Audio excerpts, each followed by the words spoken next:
Hola, ¿qué tal? Buenas tardes. Bienvenido al presidente de El Salvador, Nayib Bukele. Ojalá la estadía aquí en Costa Rica haya sido muy placentera y muy pura vida, como decimos nosotros. Y aprovechando que tengo pues a dos presidentes, don Rodrigo, a usted usualmente le hago alguna consulta. Voy a aprovechar que está el mandatario de El Salvador. Gracias, ya tengo la autorización, ¿verdad? Entonces, quería hacerle la consulta, dos preguntas muy puntuales. Esto es porque el método Bukele tiene cerca de 30.000 presos inocentes en su país, según la organización Socorro Jurídico Humanitario. Considera que para evitar la crisis de seguridad que actualmente vive en nuestro país, debería de replicarse el sistema y qué garantiza que una vez que usted salga del poder, pues su método se mantenga. Esa sería una de las preguntas. Apenas me conteste esa, pues haría la segunda. Sí, muchas gracias. Como en todo país democrático siempre hay oposición. Y pues la oposición es nociva y a la vez es sana. Es una de esas paradojas son esas paradojas de la democracia en donde, como decía Winston Churchill, es el mejor sistema que conocemos, ¿verdad? Y entonces en El Salvador tenemos oposición. Esa ONG que usted menciona es una ONG formada por exmiembros del FMLN, que además no solo son oposición del gobierno, digamos, ellos mismos lo dicen, sino que además fueron gobierno 10 años, fue la década más sangrienta que vivió nuestro país. Llegamos a tener en el gobierno de ellos, de los miembros de Socorro Jurídico, de los que conforman la Junta Directiva de Socorro Jurídico, en su gobierno llegamos a tener 103 homicidios por cada 100.000 habitantes, que es la tasa de homicidios más alta de todo el mundo, más alta que Afganistán, más alta que Irak, más alta que cualquier país de África subsahariana, más África que cualquier lado, más África que toda Latinoamérica, más alta, perdón, que toda Latinoamérica, la más alta del mundo la llegamos a tener en el gobierno de ellos. En el gobierno de ellos también hubo una tregua con las pandillas, en donde esos videos que salen, donde los pandilleros tenían prostitutas, fiestas con luces de discoteca, drogas, transmitían sus fiestas por internet. Fue en el gobierno de ellos, los de Socorro Jurídico, y esas ONGs no son los únicos. Hay otra que se llama Cristosal también, que son del FMLN, básicamente, de organizaciones de izquierda, y hay otras, un movimiento que se llama Movir también. Y ellos han inventado esta cifra de 30.000 inocentes, la cual yo les digo, bueno, obviamente en todo país del mundo no hay ninguna policía del mundo que sea perfecta. Y la razón de que no hay ninguna policía del mundo que sea perfecta, y cómo puedo afirmar eso, es porque en todo el mundo hay sistemas judiciales, y hay fiscales, y hay abogados defensores. Si las policías fueran perfectas y solo arrestaran 100% culpables, no habría necesidad de llevarlos a un juicio, donde hay un fiscal y un defensor y un juez, porque obviamente si el 100% son culpables, entonces mejor nos ahorramos el sistema judicial, nos ahorramos los fiscales, nos ahorramos las acusaciones, nos ahorramos las apelaciones y nos ahorramos los abogados defensores que cobran caro. Y la Procuraduría, no tendría sentido que exista, porque pues todos son culpables. Entonces es sabido que en El Salvador, como en Costa Rica, como en Francia, como en Alemania, como en Inglaterra, como en los Estados Unidos, hay inocentes capturados. Eso pasa en todos lados y parece un sistema judicial que los libera. Y me decía un reportero de la BBC, del Reino Unido, me decía, sí, pero sus cifras son mayores que las nuestras, en porcentaje, por supuesto. Y le digo, claro, porque el Reino Unido no ha sido la capital mundial de los homicidios, éramos nosotros. Y si éramos la capital mundial de los homicidios es porque teníamos el mayor número de homicidas. Y si teníamos el mayor número de homicidas, obviamente tendremos el mayor número de presos homicidas. Y si tenemos el mayor número de presos, pues obviamente habrá un porcentaje de personas inocentes que han sido liberadas en su gran mayoría, y hemos liberado 7.000 personas. Lo otro que es importante decir es que alguien dice, bueno, pero El Salvador ha metido a la cárcel al 1% de la población. Yo le decía, no, nosotros hemos liberado al 99% de la población que estaba en la cárcel, porque en El Salvador todos estaban en la cárcel. Para los que conocen salvadoreños o tienen familia en El Salvador o tienen amigos salvadoreños, o si no, pueden preguntarle a medios aliados, etcétera. Los salvadoreños estaban en la cárcel todos. No podían ir los niños a jugar, no podía alguien caminar por la calle, no podía ir un par de señoritas solas caminando por la calle, eso era impensable. Iban a ser violadas, les iban a arrancar la cabeza, iban a dejar las cabezas tiradas en un basurero. Entonces, nosotros no metimos preso al 1% de la población, nosotros liberamos al 99%. Obviamente, las operaciones no son perfectas y pues sin ninguna intención de dañar a una persona inocente. Algunos inocentes, pues obviamente fueron capturados de la misma manera que lo son en Francia, en Alemania, en Japón y en todos los países del mundo, y estamos liberándolos. Ya hemos liberado 8,000 personas y vamos a liberar el 100% de inocentes. Ahora, yo le decía a un embajador, no voy a decir de qué país, pero yo le decía a un embajador que me decía eso. Dice, porque hay que acelerar las liberaciones de los inocentes. Yo le digo, claro, embajador, pero ¿usted cree que un país que comete error al capturar culpables no va a cometer error al liberar inocentes? Porque el problema es que me dice, libérelos, pero si los liberamos se van a ir culpables, ahí van a ir a matar. Y yo le conté un caso en donde, yo le dije, le voy a contar un caso donde el Estado violó a una niña. Me dice, ¿cómo que el Estado violó a una niña? Sí, el Estado violó a una niña de 8 años y la mató. ¿Pero cómo fue así? Yo le dije, bueno, se capturó a un hombre por violación. ¿En qué año, ministro? Perdón, 2008. Se capturó a un hombre por violación en el año 2008. El hombre salió libre, o estuvo preso como 4 o 5 años, sale libre, luego fue capturado de nuevo por violación en el año 2012, luego salió libre, no le pudieron probar esa segunda violación, a pesar que había estado preso por la primera, luego fue capturado una tercera vez, o ya la tercera fue la nuestra, no. Luego fue capturado por lesiones a una mujer en el 2014, y ahí sí fue puesto, ahí sí lo condenaron, no, ahí salió libre de nuevo, y luego ya en nuestro gobierno violó y mató a una niña. Entonces a esa niña, ¿quién la violó y la mató? Ese sujeto, claro, y ahora está cumpliendo una pena y nunca va a salir de la cárcel, nunca. Pero a esa niña también la violó y la mató el Estado. Y era una niña de 8 años. Para los que tienen hijas, piensen, o hermanas, piensen en sus hijas de 8 o de esa edad, que venga un sinvergüenza que estuvo 3 veces capturado por violación y lesiones a mujeres, o sea, un psicópata que odia a las mujeres, que viola a mujeres, que lesiona a mujeres, el Estado lo protegió sus derechos humanos, lo liberaron 3 veces y terminó violando y matando a una niña, hasta que este gobierno no ponderó sus derechos humanos, sino que ponderó los derechos humanos de esa pobre niña que no debió haber sido violada ni asesinada. Entonces, nosotros hemos recibido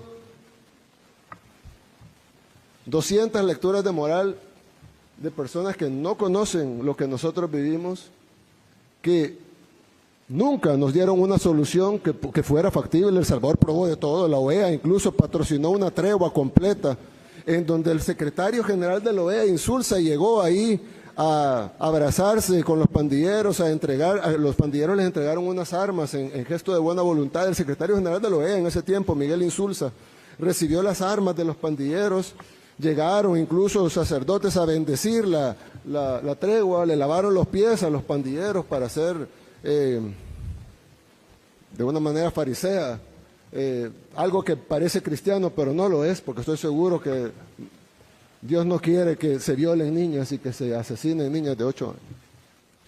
Y ahí todo el mundo aplaudía. El modelo de El Salvador debe ser copiado por el resto del mundo. El Salvador debe de exportarse este modelo que tiene un gran éxito. Y luego se supo todo lo que estaba detrás de esa tregua contra las pandillas, pandilleros que fueron entrenados, y ahí están las fotografías y los videos, pandilleros que fueron entrenados en los polígonos de tiro del ejército nuestro. Ahí fueron entrenados los pandilleros a tiro certero, que significa poderle pegar en la cabeza o en el corazón a los salvadoreños, entrenados por el gobierno, con armamento del gobierno. Se desaparecieron $2 millones de armamento del gobierno, en el gobierno anterior, del gobierno de esas personas que ahora están diciendo eso. Y por último, yo les digo que me den la lista de los 30,000 y que me digan cómo llegaron ellos a esa deducción sin haber, porque dicen hay que hacer juicio, ellos son de los que dicen que el proceso judicial no debe cortarse y debe de agotarse las instancias y llevarse las pruebas de cargo y de descargo. ¿Cómo ellos hicieron sin eso? Nosotros no podemos hacerlo, nosotros no podemos juzgar a alguien sin pruebas de cargo y descargo, sin un proceso judicial, pero ellos sí. Ellos ya determinaron que hay 30,000 inocentes sin cargo y descargo, sin pruebas, sin juicio, sin oír al fiscal, sin oír a los acusadores, sin oír a los abogados defensores, sin ver ninguna audiencia, sin escuchar los testimonios de nadie. Ellos ya, por sus poderes mágicos, han definido que hay 30,000 inocentes. Yo lo que les quiero decir es de que nosotros los escuchamos a ellos, no a ellos, pues porque ellos son del FMLN, pero sí escuchamos a muchas ONGs supuestamente defensores y organismos supuestamente defensores de derechos humanos y hicimos sus recetas, las aplicamos, pero luego de 150,000 salvadoreños muertos por las pandillas y luego de que en un fin de semana mataran 87 salvadoreños, en un fin de semana, nosotros tuvimos una reunión a las 3, 4 de la mañana y decidimos pararlo. Y lo fuimos a parar y lo aniquilamos totalmente en la operación más exitosa en toda la historia de la humanidad, porque tuvimos 0 bajas civiles. Todas las operaciones de ese tamaño tienen centenares, si no miles de bajas civiles. Tuvimos 0 bajas civiles, tuvimos 8 bajas de nuestras fuerzas del orden, de héroes nuestros que cayeron en ese combate, y tuvimos aproximadamente, ¿cuántos pandilleros habrán caído en la 110 pandilleros. Entonces, haber eliminado el crimen del país con más crimen en el mundo, con 0 bajas civiles, 8 bajas de héroes de la fuerza pública y 110 pandilleros, es la operación más exitosa en toda la historia de la humanidad. Yo quiero contarle algo, señor presidente, con su permiso. Vea, presidente, ¿cómo decir esto? Usando la lógica que es impecable de que el Estado salvadoreño mató a esta niña de 18 años, de 8 años, en Costa Rica el Poder Judicial ha matado a miles de sicarios. Imagínense que aquí hay un solo caso famoso de un muchacho de 16 años, 16 años, que se llamaba Chiquilín, que lo detuvieron 20 a 30 veces y lo tenían involucrado en 10, 20 asesinatos. Y usted sabe y lo soltaban porque era menor de edad. Y usted sabe qué terminó los asesinatos de Chiquilín, que la banda contraria lo mató. Si no, ahí estaría. Ellos hicieron justicia. Ellos lo mataron. Y nosotros lo agarrábamos y en hora lo soltaban. Y así le puedo dar una lista al pueblo de Costa Rica de los asesinatos que ocurrieron por eso. Y algo curioso, presidente. En mis 10 años en política, yo nunca he visto a un periodista preguntándole a un juez por qué liberó a un criminal. No lo he visto. Yo le decía ayer a un periodista muy reconocido, un periodista costarricense muy reconocido, ¿cómo se llamaba, presidente? Un señor mayor que me contó la historia de que él fue a El Salvador y que tomó unas fotografías de una masacre que hubo en El Salvador por parte del gobierno en 1970, en el gobierno de Molina. ¿Pero fue ayer eso? Ayer sí, en la cena. No. Y entonces él, pues en todo el tiroteo perdió sus rollos. Sí, señor, ya sé quién es, don Edgar Espinosa. Y entonces él fue donde el presidente de ese tiempo de El Salvador y le dijo, me han quitado los rollos, y fueron, y bueno, no encontraron los rollos, pero me contó que cuando estaba en el avión, ya para venirse para Costa Rica, el avión no despegaba, decían, no, es que por órdenes no podemos despegar el avión. A la hora entraron unos militares al avión y le dijeron que están sus rollos. Y ahí estaban todas las fotos de la masacre que había pasado ahí en El Salvador, y él vino a Costa Rica y publicó esos rollos, los publicó, y ganó premios por eso. Imagínate. Y entonces, un periodista íntegro, pues, que a pesar que era amigo del presidente, publicó los rollos que hablaban mal del gobierno del presidente, ¿no? Probaban que sí había habido una masacre. Pero lo que quiero decir es que yo le dije en eso, y me dijo, bueno, me dijo unas palabras bonitas, muy bonitas. Pero yo le dije, lo felicito, porque personas como usted son las que mantienen aún el respeto al periodismo. Porque el periodismo, entiendo yo, y yo no soy periodista, y discúlpenme que me metan en algo, pero ustedes se meten en política. Discúlpenme que me metan en algo. Es tan importante la labor que hacen ustedes. Y la que población espera que ustedes le lleven no lo que le conviene al gobierno, ni tampoco lo que le conviene a la oposición, sino la verdad. Y la verdad bajo la lógica, bajo el sentido común. Y sobre todo, la verdad, no la verdad de un grupo, de una élite, sino la verdad de todos. La verdad que hace el bien para todos, en el caso de ustedes los costarricenses, en el caso de nosotros de los salvadoreños. Yo lo dije ayer, es tan importante que toda la sociedad, en su conjunto, esté a favor del bien y en contra del mal. Ya saldrá un intelectual a decir por qué es bien y qué es mal. Bueno, empiezan a teorizar todo hasta que nada es nada. Pero nosotros sí sabemos qué es bien y qué es mal. Ustedes lo saben, sus familias lo saben. Algunos dueños de medios tal vez lo sepan. Tratemos de llevar la verdad a la gente. Porque ustedes hacen una labor importantísima, por eso estamos aquí frente a ustedes. Y creo yo que ustedes deberían de sumar a esa labor, porque si no nos ponemos todos de acuerdo, ellos sí están de acuerdo. Los malos sí están de acuerdo. Pero nosotros los buenos no nos ponemos de acuerdo a veces. Si nos quedamos discutiendo si esto es azul o es celeste o es turquesa o es aqua. Pero bueno, ¿qué es lo bueno y qué es lo malo? ¿Y qué es lo que debemos de hacer? ¿Y cuál es la labor de ustedes frente a esa situación que está enfrentando Costa Rica? Danilo Chávez. Perdón un momentito, presidente, nada más para que el pueblo de Costa Rica entienda. Cuando usted estuvo a las 4 de la mañana en esa operación que dice que fue la mejor del mundo, que no murió nadie civil, usted no hubiera podido conducir esa operación sin apoyo del Congreso, ¿verdad? No, el presidente del Congreso estaba ahí sentado. Ok. Y yo le dije, necesito que convoques una sesión extraordinaria para allá. Los diputados llegaron el sábado, ¿verdad? Sábado para domingo, en la madrugada lo aprobaron, o a las 12 de la noche. En la madrugada del domingo, a media balacera, aprobaron el régimen de excepción.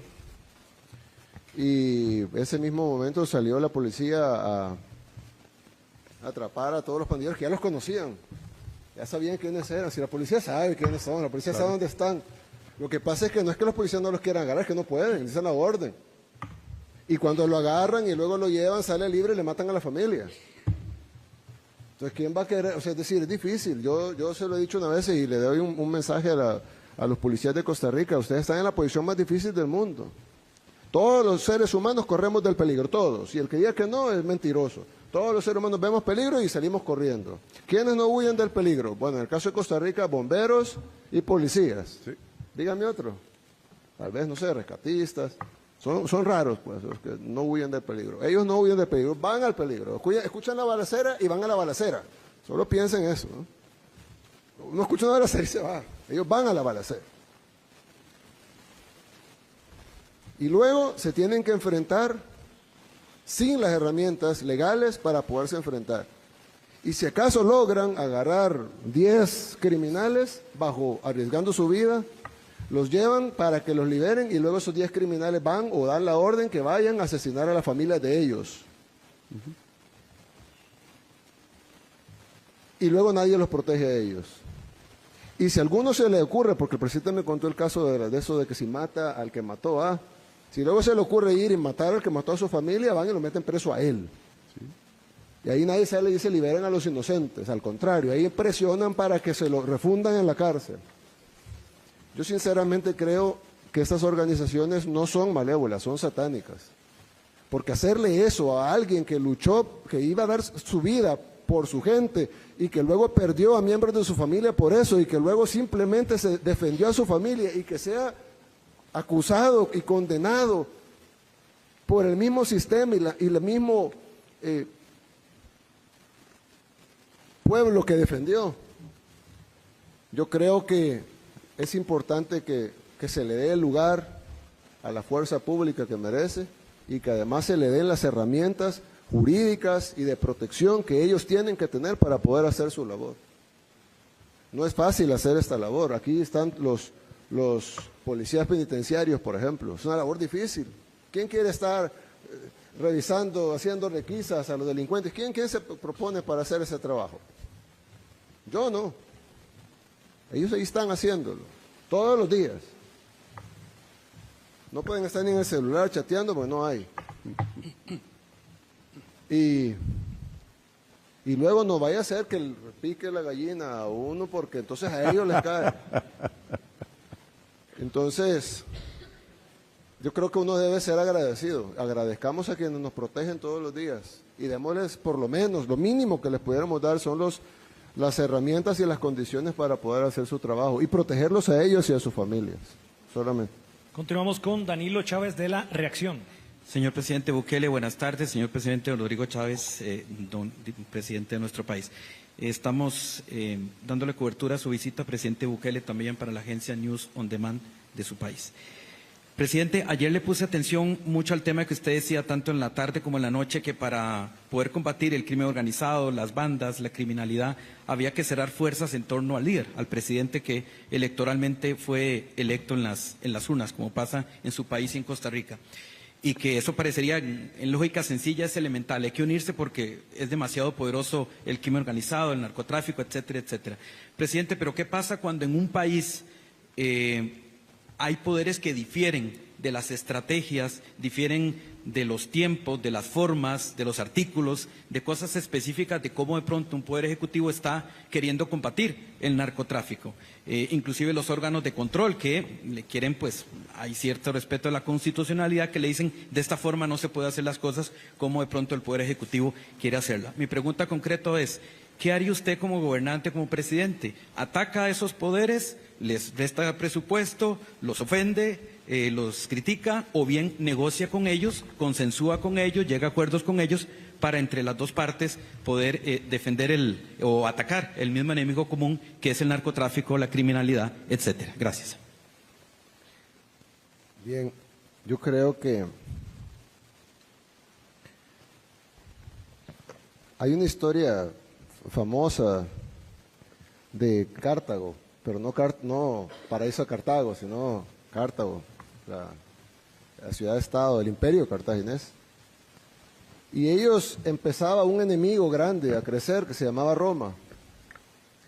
Entonces vino Aníbal y dijo, necesitamos ir a tomar Roma, porque si no ellos van a venir a destruir, ellos ya tienen planes para destruirnos.